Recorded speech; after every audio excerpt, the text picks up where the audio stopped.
दोस्तों नमस्कार। पड़ोसी देश पाकिस्तान और भारत से जुड़ी एक खबर कुछ दिनों से अंतर्राष्ट्रीय मीडिया में सुर्खियों में बनी हुई थी, जिस पर हमने भी पोस्ट के माध्यम से आपको जानकारी दी थी। और पाकिस्तान के उस दर्द में एक बार फिर से घी डालने वाला काम हुआ है। दरअसल द गार्डियन ने अपनी एक रिपोर्ट में दावा किया था कि पाकिस्तान में एक एक कर मारे जा रहे भारत विरोधी आतंकियों के पीछे कहीं न कहीं भारत का हाथ है, जिसके सबूत अपने पास होने का दावा भी द गार्डियन ने किया था। और अब एक बार फिर से उसी से जुड़ी खबर पाकिस्तान से आई है। बता दें कि पाकिस्तान में एक अंडरवर्ल्ड डॉन की एक बंदूकधारी ने गोली मारकर हत्या कर दी है। और इस अंडरवर्ल्ड डॉन का नाम बताया जा रहा है आमिर सरफराज, जिसकी लाहौर में अज्ञात हमलावरों ने गोलियां मारकर अपना शिकार बनाया। बता दें कि आमिर सरफराज वही शख्स है जिसने ISI के इशारे पर पाकिस्तान की जेल में बंद भारतीय नागरिक सरबजीत की हत्या की थी। पाकिस्तान की कोट लखपत जेल में आमिर सरफराज ने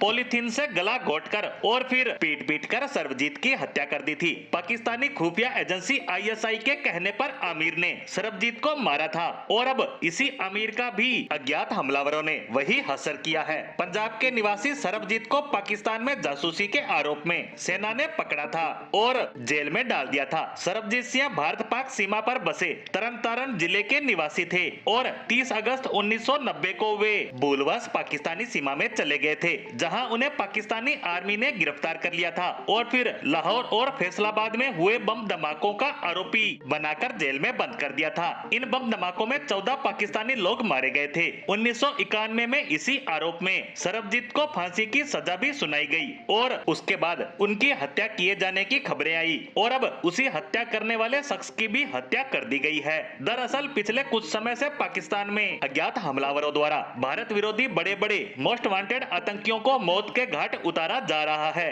रियाज अहमद, बशीर अहमद पीर, मिस्त्री, जहूर इस्माइल, सलीम रहमानी सहित कई बड़े बड़े आतंकियों को एक ही तरीके से मारा जा चुका है और अब ठीक उसी तरीके से आमिर सरफराज का भी अंत हो गया है। पिछले 2 सालों में भारतीय मोस्ट वांटेड आतंकियों की लिस्ट में शामिल 20 से ज्यादा आतंकियों का काम तमाम हो चुका है और रहस्यमय तरीके से पाकिस्तान में इनकी हत्या हो रही है। ये सभी आतंकी लश्कर तैयबा, हिजबुल मुजाहिदीन जैसे मोहम्मद या फिर अलगाववादी संगठनों से जुड़े हुए थे। हालांकि हर बार की तरह पाकिस्तान इस घटना का ठीकरा भी भारत पर ही फोड़ेगा, क्योंकि आज तक वह इन हमलों से जुड़े एक भी हमलावर को पकड़ नहीं पाया है और उस ओर ध्यान देने की बजाय वह इसके लिए भारत को जिम्मेदार ठहराता रहा है। वहीं पाकिस्तान में छिपे भारत के मोस्ट वांटेड आतंकी भी अपनी पनाहगाह से बाहर निकलने से डरने लगे हैं। उनको डर लगने लगा है कि कहीं अगला नंबर उनका ही न लग जाए और इसी बात से पाकिस्तान बौखलाया हुआ है। इसी के साथ पाकिस्तान में हो रही इन घटनाओं से जुड़ी हमारी आज की पोस्ट को